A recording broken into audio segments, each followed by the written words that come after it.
Hey everyone, Texas Jeep Dad here. Thought I'd have a conversation today about regearing. I see a lot of posts from newer folks getting into Jeeps. When do I regear? What am I supposed to regear to? Where do I regear? How much does it cost? What are the pros and cons? Am I going to get better gas mileage and so forth? So I thought I'd make a quick video about regear today.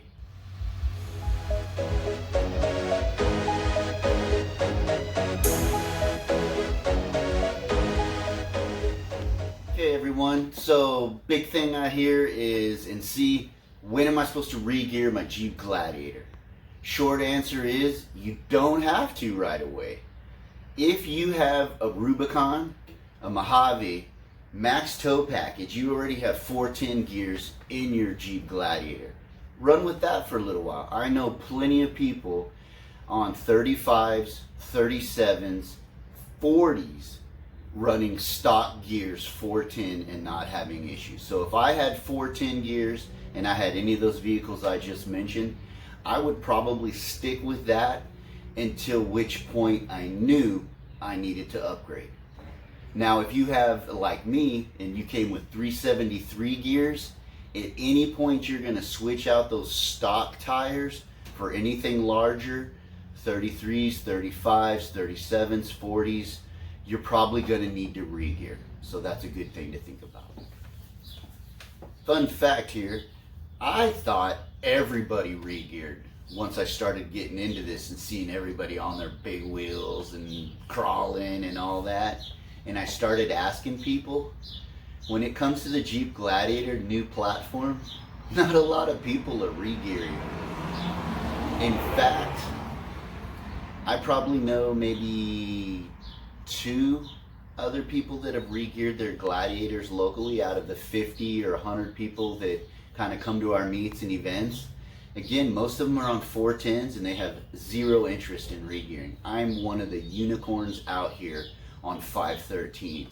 But let me tell you, I give them boys hell on the trails. These 513s get down. Even without lockers, I can run past those 410 folks.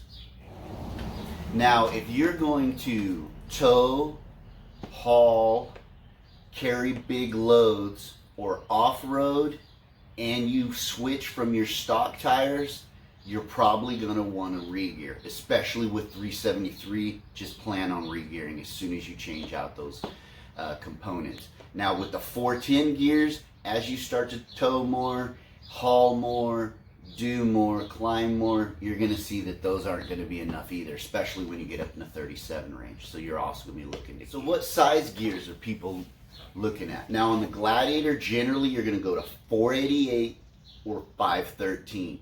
Again, depending on what you're doing. 488 is probably good if you have 35s, again, towing, hauling, that kind of thing. If you have 37s and you tow and you do off-roading, rock crawling, things like that, I would probably suggest 513s. 513s are going to give you the power that you're going to lose when you go up to those bigger wheels and tires. Now, a good thing to do is talk to people before you regear. Find out folks like me and others who have done the regear. Ask them, what did you go with? What do you like? What do you don't like? Would you do it again? Would you still stick to the 488s? Would you go to the 513s? Do you regret what you've done? Do you recommend what you've done? Also ask them, what shops did you go to? Because unless you're going to do the gears yourself, which is not a novice move, you're going to definitely want to have some experience before you do something like that. You're going to have a shop install it. So the next thing you're going to do, ask people what shops they went to, go to those shops, have an experience with the shops. Hey, I'm thinking about regearing. This is my setup. These are my plans. These are all the things I want to do. What do you recommend? And they'll also give you a 488, 513s, that kind of thing. If you're thinking of bigger than 513s, I would definitely look at a ton swap, because there's a lot more components you're going to need if you have like 40s, 43s, something like that, where the 513s aren't enough. And when you ask the shop, ask them what gears they recommend. So you may think, oh, well, I want to go with Revolution, or I like Spicer, or Yukon in my case. Well, each of those shops that you go to is probably going to have a preferred vendor that they work with. Somebody that supports them if they have any issues, probably that supplies good products, things that they know they've used in the past, and they're going to work on future installs. So make sure once you decide to regear and you find the shop, have that conversation with them about what they recommend. Now, prices of regears. These things can be all over the place. I've seen them as low as about $1,500, and I've seen them as high as probably $35,000 or $4,000, depending on location. If people are in an area where there's a lot of shops that do it, you might get a better rate. If you're in an area where there's far few people able to do this type of work, they might charge you more.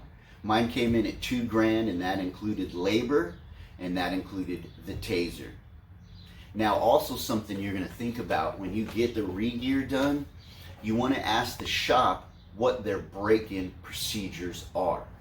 Because at a certain point, you're going to need to bring the vehicle back and have those gears inspected and change out the oil, the gear oil. They'll make sure everything is seated right, that's wearing right, no, shavings, God forbid, no bearings having issues. And they're going to include that generally in your, price for your regear. Final things I leave you with is, oftentimes I see people thinking that regear is going to be a fuel mileage gain move. So they're like, well, I'm getting crappy mileage. Maybe if I regear, then I'm going to get like substantially more. Don't think of regear as a fuel savings. Think of it as to restore the power and performance of your vehicle once you've lost it by adding big tires, lift kits, adding weight, and so forth. This is not something you're going to get super great gas mileage. 513 gears, I don't tow, I don't haul, I don't do a lot. I cruise around town. 13 to 17 mpgs is my average, period. Whether I'm doing 70, whether I'm going 20, that's about my gas mileage. So I don't look at it as a fuel savings as much as power. I got power for days now.